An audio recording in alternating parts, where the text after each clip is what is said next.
Captain Jake Morrison stood on the bridge of the New Horizon, watching the stars through the main screen. 53 years had passed since humanity was kicked out of the Galactic Council. 53 long years of living on the edge of known space, far from the bright worlds at the center of the galaxy. Jake was 35 years old. He had been born during the Exile, never seeing Earth except in old pictures. His parents had told him stories about the blue planet, about green forests and wide oceans. But those were just stories now.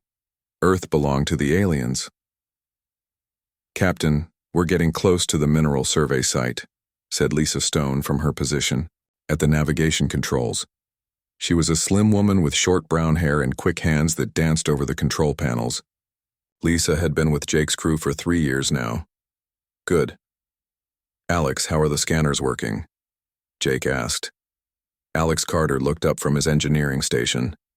He was a big man with rough hands and grease stains on his uniform. "All systems running. Smooth, Captain. The new upgrades are working better than I hoped." The New Horizon was not a warship.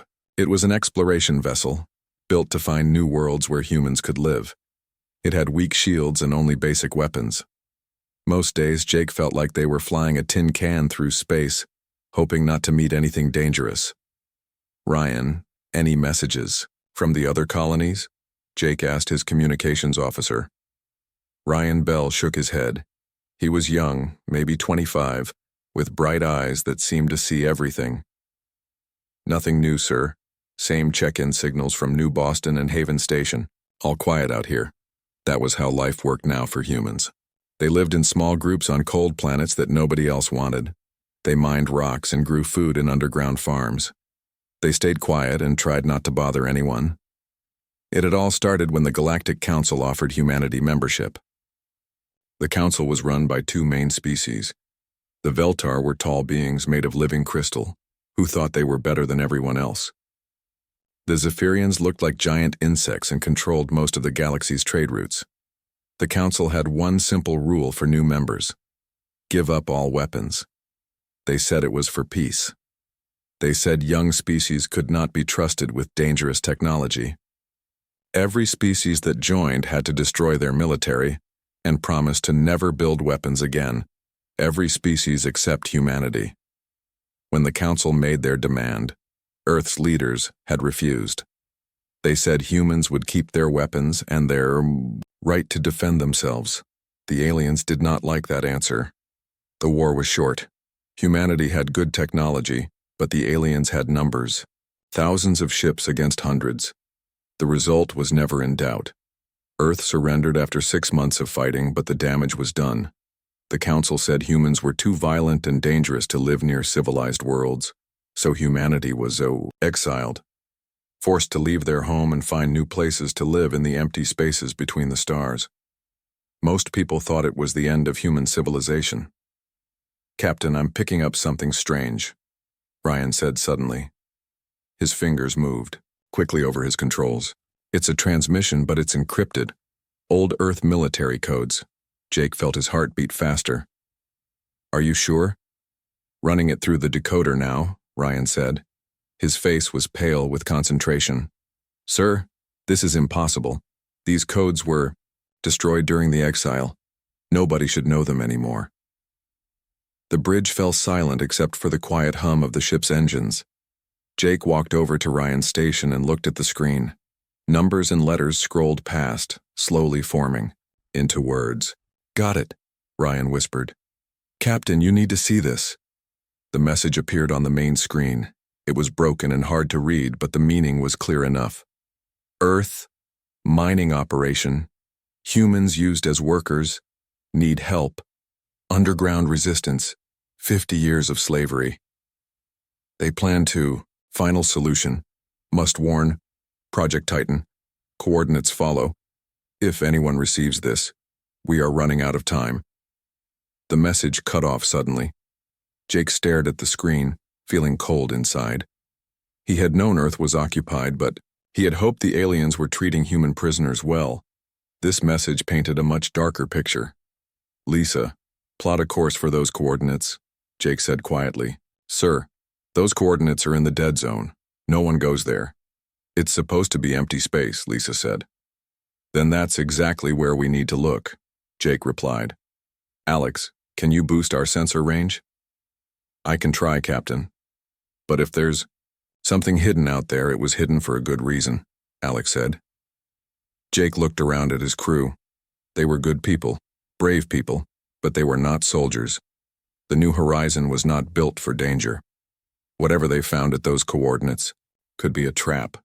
Ryan, send a message to the other colonies. Tell them we're investigating something and might be out of contact for a while, Jake ordered. Should I tell them about the transmission? Ryan asked. Jake thought for a moment. If word spread about Earth and the underground resistance, it might give people hope. But it might also make them do something stupid and get themselves killed. Not yet. Let's see what we find first. The New Horizon changed course, heading toward coordinates that should not exist, carrying a message that should not have been sent. Jake did not know what they would find in the dead zone, but he knew their quiet life of exile was about to end. Behind them, the stars looked the same as always. Ahead, something waited in the darkness that would change everything humanity thought. They knew about their place in the galaxy. The ship flew on through space, carrying 4 humans toward a secret that had been hidden for 53 years. Jake Morrison did not know it yet, but he was about to discover that humanity's exile had been built on a lie and that some humans had never stopped fighting. The real war was about to begin. The New Horizon dropped out of faster-than-light travel 3 days later. Jake Morrison stood on the bridge looking at what the sensors showed them. Where the coordinates pointed, there should have been empty space. Instead, they found an asteroid field that was not on any of their maps. Those rocks are big, Alex Carter said, studying his instruments. Some of them are the size of small moons. Lisa, take us in, slow and careful, Jake ordered. I don't like surprises. Copy that, Captain, Lisa Stone replied, her hands steady on the controls. Moving us into the field now. The asteroids were dark and cold, floating in space like sleeping giants. Most were just chunks of rock and metal, but something felt wrong about this place. It was too neat, too organized for a natural formation. Ryan, scan for any artificial signals, Jake said. Ryan Bell worked at his station, his young face serious with concentration. I'm getting something, Captain. Very faint, but it's definitely artificial. Coming from the largest asteroid, about 2 kilometers ahead. Jake felt his stomach tighten.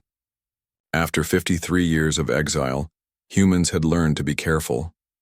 Artificial signals usually meant aliens, and aliens usually meant trouble for humans. Can you tell what kind of signal? Jake asked. Wait. Ryan's eyes went wide. Sir, it's human. Old Earth military frequency, they're scanning us. Before Jake could respond, the main screen lit up. A woman's face appeared. Older than Jake's mother would have been, with gray hair and sharp blue eyes. She wore a uniform that Jake recognized from history books. Earth Defense Force, from before the exile. Unknown vessel. This is Admiral Kate Phillips of the United Nations Space Command. Identify yourself immediately. Jake's mouth fell open. Kate Phillips was a legend, one of the greatest military commanders in human history. She was supposed to have died during the final battle for Earth 53 years ago. Admiral Phillips, this is Captain Jake Morrison of the exploration vessel, New Horizon. Ma'am, we thought you were dead. The woman on the screen smiled, but it was not a happy smile. Death was easier to fake than defeat, Captain. Can you verify your identity? Ryan quickly sent their ship's identification codes. Jake watched Admiral Phillips' face as she reviewed the information. Her expression softened slightly when she saw their colony registration.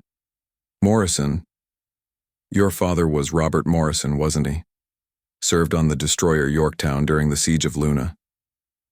Yes, ma'am. He died when I was 12. Jake said quietly. He was a good man, a brave man. Admiral Phillips nodded. Captain, you and your crew are welcome here. Dock with Bay 7, we have much to discuss. The screen went dark. Jake looked around at his crew, seeing his own confusion reflected in their faces. Captain, what do we do? Lisa asked. We dock with Bay 7, Jake said. but keep the engines ready to run. The largest asteroid began to change as they got closer.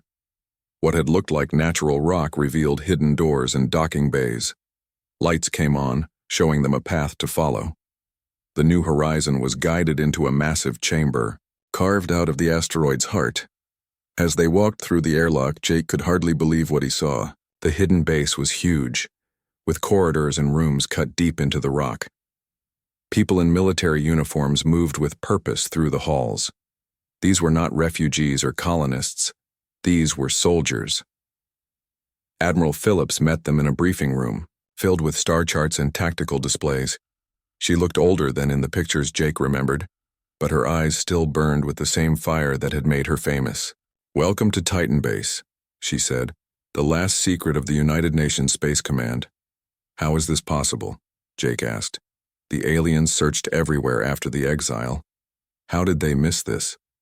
Admiral Phillips walked to a large display showing the solar system. "Because we made sure they would miss it. The asteroid field was created by us using gravity generators to pull rocks together from across the system. We hid inside the largest one and waited." "Waited for what?" Lisa asked. "For this moment," Admiral Phillips replied. She touched a control, and the display changed to show a massive shape hidden in the asteroid's depths. "Captain Morrison, meet the UNS Defiance, the most powerful warship humanity has ever built." Jake stared at the image. The ship was enormous, bigger than any vessel he had ever seen. Its hull was dark and smooth, covered with weapons and equipment he did not recognize. "We had 6 months between Earth's surrender and the final exile," Admiral Phillips explained. "While the politicians talked and the aliens celebrated, our best engineers worked day and night on Project Titan. They took everything we had learned about alien technology and combined it with human innovation." Alex Carter stepped closer to the display, his engineer's eyes wide with wonder. "Those power readings can't be right. No human ship could generate that much energy. The Defiance uses quantum fusion reactors, technology the aliens told us was impossible for younger species to master," Admiral Phillips said with pride. "Its main weapon can punch through any known shield system. Its armor can absorb and redirect energy attacks, and its drive system allows it to appear anywhere in the galaxy within hours." "But why build just one ship?" Ryan asked. "Why not a whole fleet?" Admiral Phillips's expression grew sad. "Because we only had time and resources for one. The aliens were watching everything. We had to be careful, take materials slowly, work in complete secret.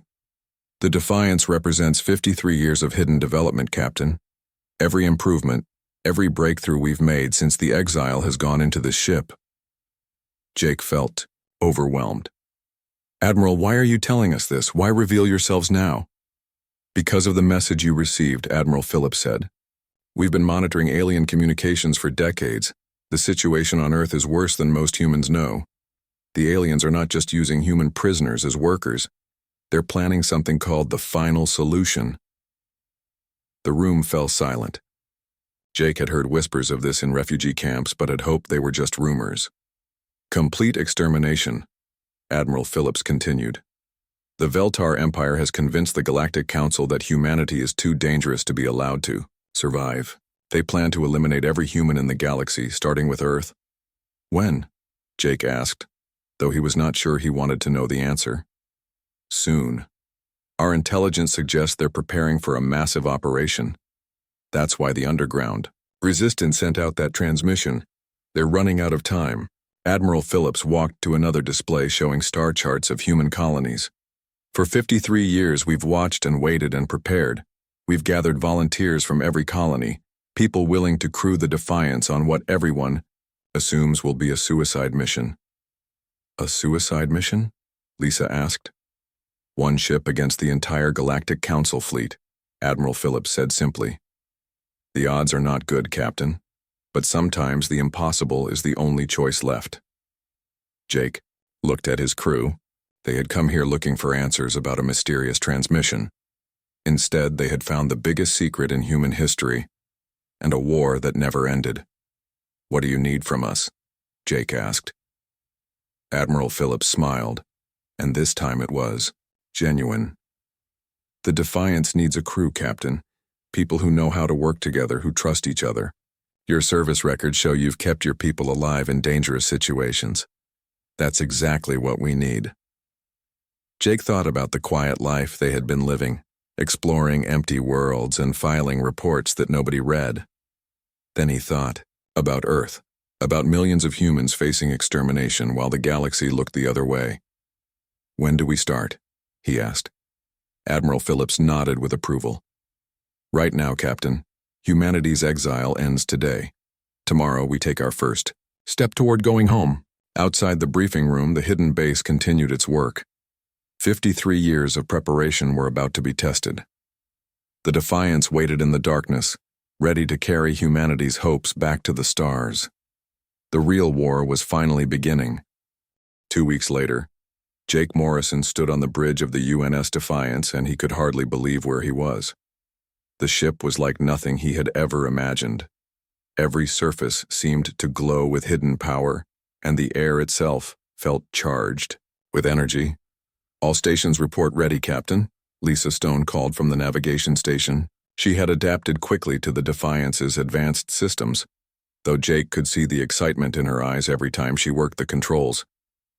Engineering systems at full power, Alex Carter reported from his new position. The man seemed to have fallen in love with the ship's quantum reactors. Captain, these engines are beautiful. 50 years ahead of anything I've seen. Communications array is online, Ryan Bell added. Sir, this system can reach anywhere in the galaxy instantly. The aliens have nothing like this. Admiral Phillips stood beside Jake's command chair, watching the tactical displays. First mission is simple, Captain. Hit the supply convoy in the Kur. Kepler system, rescue any human prisoners, and get out before reinforcements arrive. Simple, Jake repeated, though his heart was beating fast. The Defiance was powerful, but they were still just one ship going against an entire alien empire. Remember, we're not just trying to win battles, Admiral Phillips said. We're sending a message. For 53 years, the galaxy has believed humanity was broken, finished. Today, we start changing that belief.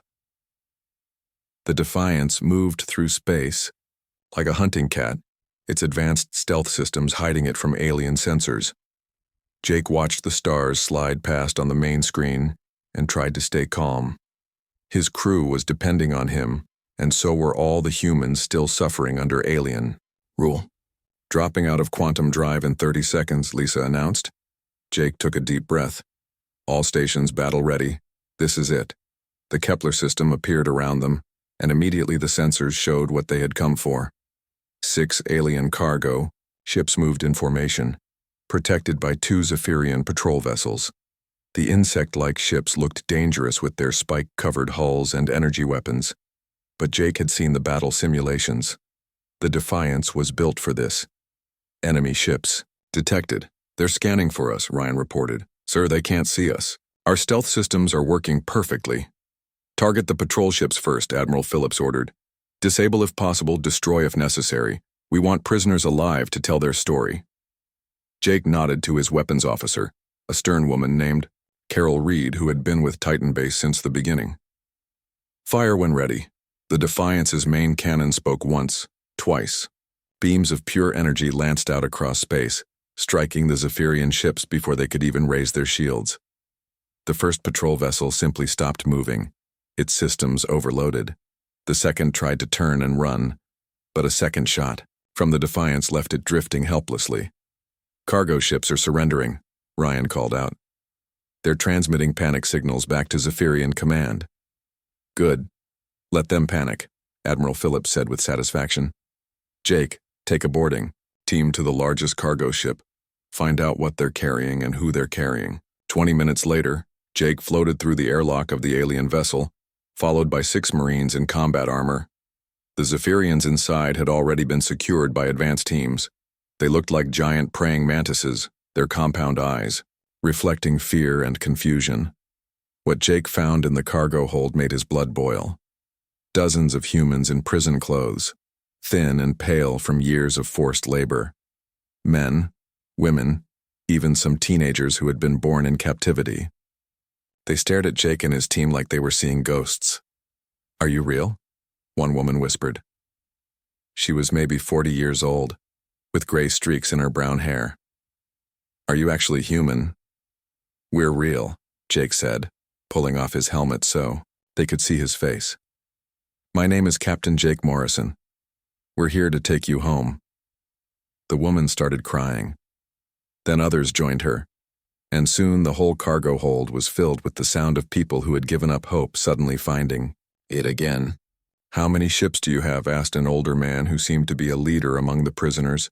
"Right now?" "One," Jake admitted. "But it's a good one." He helped load the rescued humans onto shuttles back to the Defiance. 57 people saved from a lifetime of slavery. It was not many compared to the millions still suffering, but it was a start. Back on the bridge, Admiral Phillips was studying the intelligence they had gathered from the alien ships. "The Zephyrians are moving large numbers of humans to a processing center in the Vega system," she reported. "According to these files, they're preparing for something called Operation Clean Sweep." "The final solution," Jake said grimly. "It's starting sooner than we thought. We have maybe 6 months before they begin the systematic elimination of all human populations." Jake looked at the tactical display showing the locations of known human communities, scattered across dozens of worlds. Millions of people who had no idea what was coming for them. "Admiral, we need to warn the colonies," he said.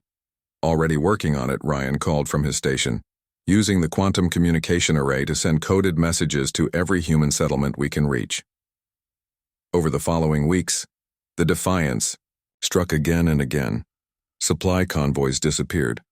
Transport ships carrying human prisoners were intercepted and their cargo freed. Communication relays that coordinated alien military movements were destroyed in carefully planned attacks. Each victory was small, but together they created something the aliens had not felt in centuries: fear. For the first time since they had conquered Earth, the Galactic Council forces were afraid of humans. The rescued prisoners brought valuable intelligence. A scientist named Dr. Ben Hayes had been forced to work on alien technology for 20 years. He knew their weaknesses, their blind spots, their military procedures. "The different alien species don't really trust each other," he explained to Jake and Admiral Phillips during one briefing. "The Veltar think they're superior to everyone else. The Zephyrians resent taking orders from crystal beings. Their alliance works because humans gave them a common enemy, but remove that enemy, and they start fighting among themselves." "How do we use that?" Jake asked. "Hit their communication networks," Dr. Hayes suggested. "Make it harder for them to coordinate. When they can't talk to each other, they start making mistakes." The Defiance began targeting the quantum relay stations that allowed instant communication across the galaxy. Each destroyed relay created a gap in the alien command structure, slowing their response time and creating opportunities for human colonies to evacuate before retaliation strikes. But Jake knew they were living on borrowed time. The aliens were adapting, learning to hunt them. Patrol fleets were being reinforced. Trap operations were being set up. "Captain, we're receiving a priority transmission from Earth," Ryan announced one day, as they drifted in the shadow of a gas giant. On the main screen, a young woman appeared. She had short red hair and determined green eyes, and she spoke in quick, urgent sentences. "My name is Emma Collins. I'm speaking for the underground resistance on Earth. We've received your messages, and we're ready to act. But we need coordination. The aliens are planning something big, something that involves moving most of their fleet to the Sol system. We think they're using Earth as bait to trap your ship." Admiral Phillips and Jake exchanged glances. They had both known this moment would come. "If we don't take the bait, Earth dies," Jake said quietly. "If we do take the bait, we probably all die," Admiral Phillips replied. "But sometimes that's the choice you get." Jake looked around the bridge at his crew: Lisa at navigation, Alex at engineering, Ryan at communications, Carol at weapons. Good people who had volunteered for this mission knowing they might not come home. "How long before we're ready for a major engagement?" he asked Admiral Phillips. "The Defiance is ready now, Captain. The question is whether we are."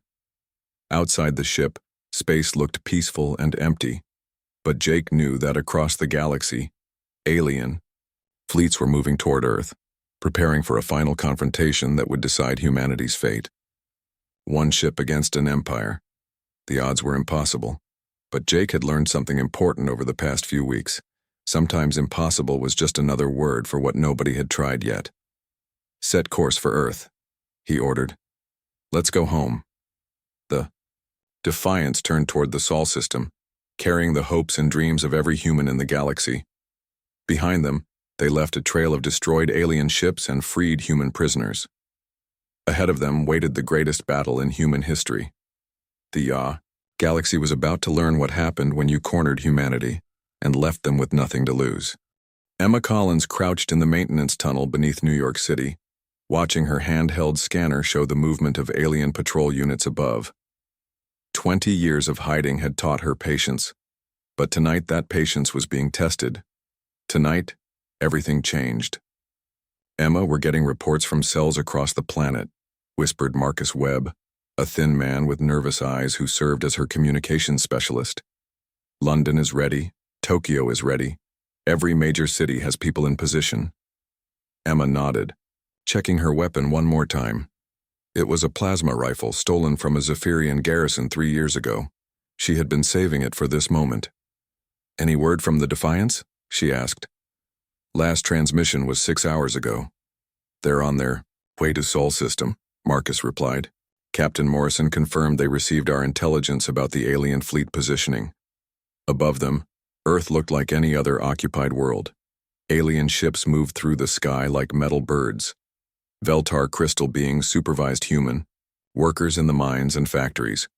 Zephyrian soldiers patrolled the streets with their weapons ready. To most of the galaxy, humanity looked broken and defeated. They were wrong.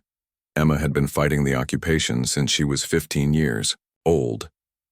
Her parents had died in the initial invasion, and she had been raised by the underground resistance. For 25 years she had watched and waited and planned for this moment. Marcus, send the signal to all cells, she ordered. Phase 1 begins in 30 minutes.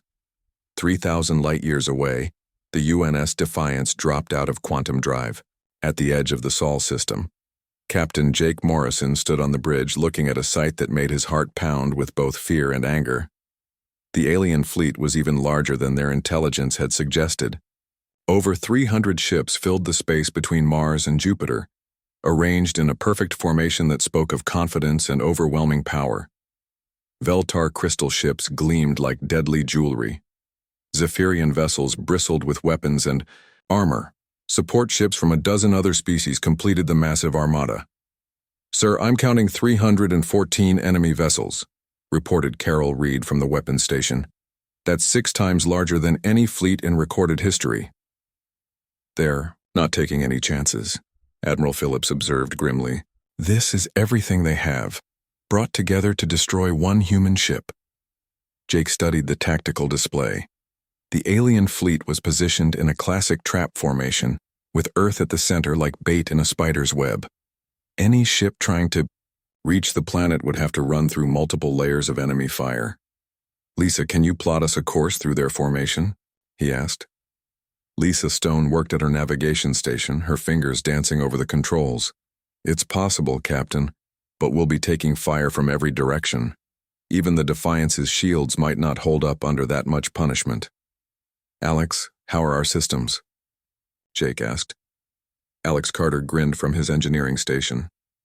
All green, Captain.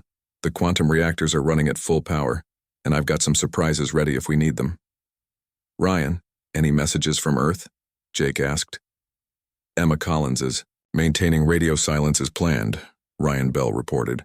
But I'm detecting increased energy signatures from the planet's surface. Something is happening down there. Admiral Phillips walked to the main tactical display and studied the enemy formation. They've made one mistake, Captain. They're so focused on us that they're not watching their own rear areas. Jake looked where she was pointing. The alien fleet. Command ships were positioned safely behind the main battle line, protected by layers of escort vessels. It was a textbook formation, designed to keep the most important ships out of danger. Those command ships are controlling the whole operation, Admiral Phillips continued, take them out and their coordination falls apart. But to reach them, we have to go through 300 other ships, Jake pointed out. Not necessarily. Admiral Phillips smiled. The Defiance has one advantage they don't know about. Dr. Hayes, would you like to explain? Dr. Ben Hayes stepped forward from where he had been working at a science station. The rescued scientist looked tired but determined. Captain, for 20 years I've been forced to help maintain alien computer systems. During that time, I've been very quietly installing certain programs in their networks. What kind of programs? Jake asked. The kind that activate when I send the right signal, Dr. Hayes replied. Virus programs that will cause navigation failures, weapons malfunctions, and communication breakdowns across their entire fleet. Jake felt a surge of hope. You can disable their whole fleet? Not disable, but certainly confuse, Dr. Hayes said. The effect will only last for maybe 20 minutes before their security systems adapt. But 20 minutes might be enough. On Earth, Emma Collins climbed out of the maintenance tunnel and onto the roof of a 50-story building. Around her, New York City stretched in all directions, its lights dimmed by the alien occupation. But tonight, those lights were about to burn bright again. She activated her communicator. All cells, this is Emma. Begin Phase 1, take the orbital defense platforms. Across the planet, humans who had spent decades pretending to be broken slaves suddenly revealed their true nature. In London, a team of resistance fighters stormed the control center for the European defense grid. In Tokyo, explosives that had been placed months ago destroyed the main computer systems controlling Asian orbital weapons. In Moscow, Sydney, Cairo, and dozens of other cities, similar operations began simultaneously. The aliens had made a fatal mistake. They had kept the orbital defense platforms operational, thinking they might need them to defend Earth from outside attack. They had never considered that the platforms could be turned against them. Emma, this is Sarah Martinez in Sao Paulo, came a voice over the communicator. We've taken control of the South American grid. Platform weapons are now under human control. Copy that, Sarah. London calling in. European grid is ours. Tokyo here. Asian systems secured. One by one, reports came in from around the world. Humanity was taking back control of its own planet's defenses. In space, Supreme Commander Veltar, Zix stood in the command center of his flagship, studying the tactical displays with growing satisfaction. The human ship had finally appeared just as predicted. Soon, the last resistance to Galactic Council authority would be eliminated. All ships, this is Supreme Commander Zix, he transmitted to the fleet. The human vessel has entered our trap. Prepare to engage on my command. Zix was a being of living crystal, tall and elegant with faceted surfaces that reflected light in complex patterns. His species had ruled the galactic core for thousands of years, and he had never lost a battle. Today would be no different. Commander, we're detecting some unusual activity from the planet's surface, reported his tactical officer, a nervous Zephyrian named Clickrasp. Irrelevant, Zix replied. The human resistance is broken. A few desperate gestures cannot change the outcome of this battle.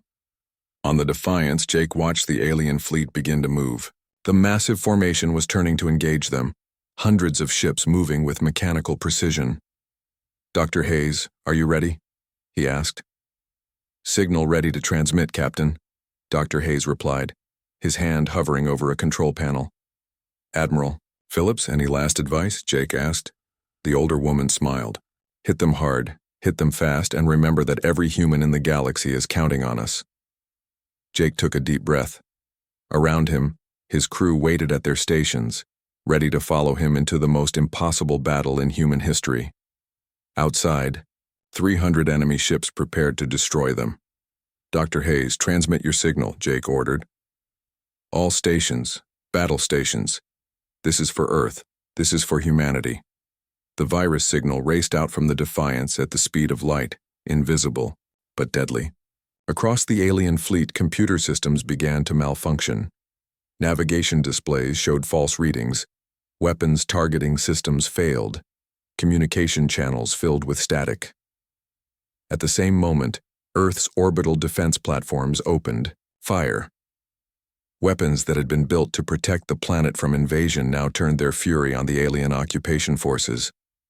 Troop transports and patrol ships around Earth found themselves under attack from the very defenses they thought they controlled. All ships, engage the human vessel, Supreme Commander Zix commanded. But his words were lost in the communication breakdown Dr. Hayes had created. The Defiance leaped forward like a hunting cat, its advanced drive systems carrying it directly into the heart of the confused alien formation. Jake Morrison had started this war as a simple exploration captain. Now he was leading humanity's last hope into battle against impossible odds. The final confrontation was about to begin. The UNS Defiance burst through the alien formation like a comet of destruction, its weapons firing in all directions. Jake Morrison gripped his command chair as the ship shook under enemy fire, but the advanced shields held strong. Direct hit. On enemy cruiser, Carol Reed called from weapons. Target disabled, switching to next target. Navigation systems are holding steady, Lisa Stone reported, her hands flying over the controls as she guided the ship between enemy vessels. The aliens are having trouble tracking us. All around them, the alien fleet was in chaos. Dr. Hayes's virus had infected their computer systems, causing ships to fire on each other by mistake. Navigation computers showed false positions, sending vessels on collision courses. The perfect formation that Supreme Commander Zix had assembled was falling apart. Ryan, how long before they adapt to the virus? Jake asked. Maybe 15 minutes. Captain, Ryan Bell replied from communications. Their security systems are already starting to compensate. On Earth, Emma Collins watched from her rooftop as the planet's orbital defense platforms continued their bombardment. Alien patrol ships burned in the atmosphere above major cities. Transport vessels carrying reinforcements were being destroyed before they could land. Emma, this is incredible, Marcus Webb said over the communicator. Reports are coming in from everywhere. The aliens are retreating from population centers. Some cities are declaring themselves free. Don't celebrate yet, Emma warned. This is just the beginning. If the Defiance fails up there, we'll all be dead by morning. In space, the Defiance carved a path of destruction through the alien fleet. Its main cannon could punch through any shield, and its armor absorbed energy attacks that would have vaporized lesser ships. But Jake knew they could not keep this up forever. Even the most advanced human technology had limits. Admiral, we need to reach those command ships, he said to Admiral Phillips. I know, Captain, but look at the formation. They've moved the command vessels even further back behind another layer of escorts. Jake studied the tactical display. The alien commanders were not stupid. Even with their communications disrupted, they were adapting to the human attack. Fresh ships were moving to block the Defiance's path to the command vessels. Alex, can you give me more power to the engines? Jake asked. Already at maximum, Captain, Alex Carter replied from engineering. But I might have another option. The quantum drive system can create a temporary time dilation field around the ship. What does that mean? Jake asked. It means we move faster while everything else moves slower, like the whole universe is running in slow motion around us. But it's dangerous, and I can only maintain it for maybe 2 minutes. Jake looked at the distance to the command ships. 2 minutes might be enough, if they were lucky. Do it, he ordered. Alex's hands moved over his controls, and suddenly the Defiance seemed to blur as it accelerated beyond normal physics. Enemy weapons fire moved like thick liquid through space, too slow to track the human ship. Alien vessels hung in space like statues as the Defiance raced past them. Supreme Commander Zix watched in horror from his flagship as the human vessel approached at impossible speed. His crystalline features reflected panic as he realized his perfect trap had become a prison for his own forces. All ships, concentrate fire on the human vessel, he commanded. But his words moved through the communication system at normal speed, while the Defiance moved through accelerated time. Jake felt the strain of the time dilation on his body, but he pushed through it. Carol, target their command ship. 1 shot, make it count. Target locked, Carol replied, her voice distorted by the time effect. Firing main cannon. The Defiance's primary weapon discharged at point-blank range, striking Zix's flagship directly. In the command center. The crystalline vessel shattered like glass, its pieces spinning away into space. With their supreme commander dead, the alien fleet's coordination collapsed completely. Time dilation field failing, Alex warned. We're back to normal time. The Defiance slowed to normal speed, but the damage was done. The alien command structure was in ruins. Ships were fleeing in all directions or simply drifting powerless with their systems still affected by the virus. Captain, we're receiving a transmission from the planet, Ryan reported. Emma Collins' face appeared on the main screen and she was smiling. Captain Morrison, this is Emma Collins, speaking for Free Earth. The orbital platforms are under human control and alien forces are surrendering in every major city. How are things up there? Jake looked around the bridge at his crew. They were battered and exhausted but alive. Through the main screen he could see the remains of the alien fleet scattered across space like broken toys. Earth, this is Captain Morrison, he replied. The alien fleet has been defeated. The space around your planet is clear. A cheer went up from the communications channel as Emma shared the news with resistance fighters around the world. After 53 years of occupation, Earth was free. But Admiral Phillips was studying the long-range sensors with a concerned expression. Captain, we're detecting new ships approaching the system. It looks like reinforcements from the Galactic Council. Jake felt his heart sink. They had won this battle, but how many more would they have to fight? How many ships, he asked. 12 vessels approaching fast, Lisa reported. Wait, Captain, they're transmitting surrender codes. Surrender codes? Jake repeated, confused. Ryan worked frantically at his station. Sir, I'm picking up transmissions from across the galaxy. News of our victory is spreading through every communication network. The alien species they're scared. Dr. Hayes stepped forward with wonder in his eyes. Captain, don't you understand? For thousands of years, the Galactic Council has ruled through fear and overwhelming force. No one has ever successfully challenged them. But you just destroyed their largest fleet with a single ship. Admiral Phillips began to smile. The galaxy is watching, Jake. Every species that has been forced to submit to Council authority is seeing what happened here. If humans can fight back and win, maybe they can too. Over the following hours, reports came in from across known space. On dozens of worlds, alien governors were being overthrown by local populations. The carefully maintained order of the Galactic Council was crumbling as species after species declared their independence. The 12 ships that approached Earth carried not weapons, but diplomats. Representatives from the remaining Council worlds had come to negotiate, not to fight. 6 months later, Jake Morrison stood on the observation deck of the Defiance as it orbited the Galactic Council station. The massive structure that had once been the symbol of alien dominance now hosted a very different kind of meeting. Inside the council chamber, humans sat as equals with representatives from hundreds of species. The old system of forced disarmament and species hierarchy had been replaced by a new charter based on mutual respect and self-determination. Hard to believe it's real sometimes, said Lisa Stone, joining Jake at the observation window. What's real? Jake asked. All of it. Freedom, going home, the fact that we're not hiding anymore. Through the window, they could see Earth in the distance, blue and beautiful and free. Human ships moved openly through space, no longer forced to hide, in the shadows. Children on Earth looked up at the stars and saw opportunity, not oppression. Captain Morrison to the bridge, came Admiral Phillips's voice over the communicator. We have new orders. Jake made his way to the bridge, where Admiral Phillips was waiting with a smile on her face. New orders, Admiral? He asked. Exploration. Mission, she replied, handing him a datapad. The Council has asked humanity to lead a joint expedition to the Galactic Rim. There are reports of unknown species out there, civilizations that might need help standing up to bullies. Jake looked at the mission parameters. It would take them far from Earth, into unexplored regions where anything might be waiting.